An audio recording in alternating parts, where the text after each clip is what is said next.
Hey everyone, it's Rhino here with your Disney News Roundup for the week of October 11th through October 17th, 2020. We are going to dive right in and talk about that big entertainment shakeup that happened at the Walt Disney Company this week. Now, I'm going to read from my notes. Some of it may sound a little confusing because honestly, it was worded a little confusingly, the press release. So let's talk about it. The Walt Disney Company announced a major restructuring of its media and entertainment divisions. The strategic reorganization will centralize its creative media into a single organization responsible for content distribution, ad sales, and Disney Plus. The creation of content will be managed in three distinct groups. You have studios, general entertainment, and sports. Under the new structure, the company's three content groups will be responsible and accountable for producing and delivering content for theatrical, linear, and streaming, with the primary focus being the company's streaming services. So let's talk about those three groups. We have studios, which is going to be Alan F. Horn and Alan Bergman, who will serve as chairmen, studios content, and that is going to focus on creating branded, theatrical, and episodic content based on the company's powerhouse franchises for theatrical exhibition, Disney Plus, and the company's other streaming services. This group will include the content engines of the Walt Disney Studios, including Disney Live Action and Walt Disney Animation Studios. You have Pixar Animation Studios, Marvel Studios, Lucasfilm, 20th Century Studios, and Searchlight Pictures. Now, the General Entertainment Group is going to be headed by Peter Rice, who will serve as chairman, General Entertainment Content, and that will focus on creating general entertainment, episodic, and original long-form content for the company's streaming platforms and its cable and broadcast networks. The group will include the content engines of 20th Television, ABC Signature, and Touchstone Television, ABC News, Disney Channels, Freeform, FX, and National Geographic. I said geographic, really funny. But then finally you have sports, and James Pitaro will serve as chairman, ESPN and sports content, which will focus on ESPN's live sports programming as well as sports news and original and non-scripted sports-related content for the cable channels ESPN Plus and ABC. The Media and Entertainment Distribution Group will be headed by Kareem Daniel, formerly President, Consumer Products, Games and Publishing. All five of these leaders will report directly to Bob Chapek, Chief Executive Officer of the Walt Disney Company. Disney Parks, Experiences, and Products will continue to operate under its existing structure, which is led by Josh D'Amaro. Rebecca Campbell will serve as chairman, international operations, and direct to consumer. And Bob Iger is going to continue in his role as executive chairman to direct the company's creative endeavors. Bob Chapek said in a statement, "Given the incredible success of Disney Plus and our plans to accelerate our direct-to-consumer business, we are strategically positioning our company to more effectively support our growth strategy and increase shareholder value. Managing content creation distinct from distribution will allow us to be more effective and nimble in making the content consumers want most delivered in the way they prefer to consume it." Now, this new structure is effective immediately, and the company expects to transition to financial reporting under this structure in the first quarter of fiscal 2021. So, like I said, that sounds all a little bit confusing, but to me, what I hear is Disney saying that the theatrical experience is on the back burner. And I don't know if that's going to be a forever thing, if that's just because of everything that's happening with the pandemic, and they are trying to be able to pivot into this new streaming and digital landscape, which is smart, but it also, I don't know. It'll be interesting to see what happens moving forward. I hope that it does not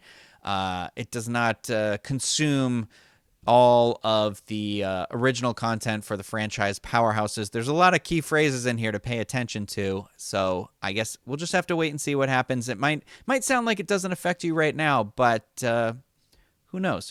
But we got to talk about Disneyland today, too. So guests with reservations through October 31st at the Disneyland Resort are being advised to modify or cancel their reservation. This is not surprising because there is still not any sort of opening guidelines in place yet, but there is a ray of hope in the reopening of Disneyland. California Governor Gavin Newsom has sent members of his team to Walt Disney World to get a first-hand observation of how the Florida theme parks are operating amid the COVID-19 pandemic. The company has made it explicitly clear that they are not happy about being restricted from opening Disneyland. They've referred to Disney World's reopening success with no known cases of COVID-19 linked to the parks. It would seem that the governor could be entertaining the argument as he stated that he wants his team to get a better idea of what is going on by going to Florida to see for themselves. California Health and Human Services Agency spokesperson Kate Fulmer issued a statement regarding the visit saying, "We sent health officials to open and operating theme parks out of state last week, independently of operators, to assess the health safeguards in practice. These visits will help inform our pending theme park guidance." During a press briefing, Newsom told reporters, "I want folks to come back and tell me what they saw and what their experience was." Aaron Guerrero, executive director of California Attractions and Parks Association, had the following to say in a statement. "We applaud the governor for accepting our invitation to visit California's iconic parks, and we are eager to work together so theme parks can reopen responsibly and soon. Doing so will allow tens of thousands of people to get back to work and provide a much-needed jumpstart for local and state economies that have been decimated by the shutdown." During a guest appearance on CNBC Monday, Walt Disney Company CEO Bob Chapek said, "I look across our Disney properties. All I see is that we have been opening up responsibly using the guidelines that healthcare experts have given us. It seems to me that the guidelines that are set up by the state of California are more stringent than any state across the country." So they're putting more and more pressure on California. So Disneyland has also apparently reached a return to work agreement with 11 of the unions who represent the vast majority of cast members that work at Disneyland. The agreement will allow Disney's California theme parks to bring their cast members back to work as soon as possible with new COVID-19 health and safety measures in place, including free testing for employees. So that's interesting. Now, we're going to come back on over here to the East Coast for an insane story. Popping back up, like I said, at Walt Disney World. According to a recent report filed by the Orange County Sheriff's Office, a man from South Florida brought an AR-15 rifle and a 9mm handgun to Walt Disney World due to what he stated in the report were, quote, "concerns about his family's safety while the social justice protests were taking place in Central Florida last month." The man brought his guns in a tennis bag when he checked into Disney's Polynesian Village Resort. The cast member who brought the man's bag to his room questioned why the tennis bag was so heavy, then discovered the guns. He reported the situation to his manager, who then contacted the sheriff's office, according to the report. The man had a concealed weapons permit and was not arrested. Disney stored his guns for him until the end of his trip. I can't. So, Epcot. The 2020 Taste of Epcot International Food and Wine Festival, the indefinite festival that was announced with no end date, finally has one. So the Walt Disney World website now has November 22nd, 2020 displayed as the official end date. But don't all you festival lovers get too worried, because guess what?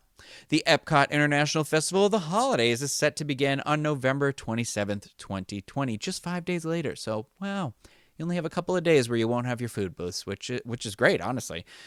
And in case you didn't catch the live stream that I did earlier this week with Dreams Unlimited travel agent Elaine Edwards, Walt Disney World vacation packages and theme park ticket purchases are available through the end of 2021, which means you can now book the 50th anniversary date if you want to be here for Walt Disney World's 50th anniversary. Disney Parks Pass reservation systems are also open for dates through January of 2022. And Disney Cruise Line also released early 2022 itineraries as well. So if you're looking to get started and you want to book your Disney vacation, you can head over to dreamsunlimitedtravel.com and get started with that today. Let the experts help you out over there. It literally costs you nothing extra on your vacation. You support the channel, our websites, and all of that, and you help make sure that the content keeps flowing. So we appreciate that. Again, dreamsunlimitedtravel.com. And that's all the news I have for this week, and I am positive that I missed something. I apologize if I have offended you in that aspect. But if you did enjoy this video, even just a little bit, hit that thumbs up button for us. Consider subscribing to the channel. You'll stay up to date on all sorts of that Disney content that we have here. Tons of it. That is going to do it for me. I hope you are all having a great week. Thanks for watching, everyone.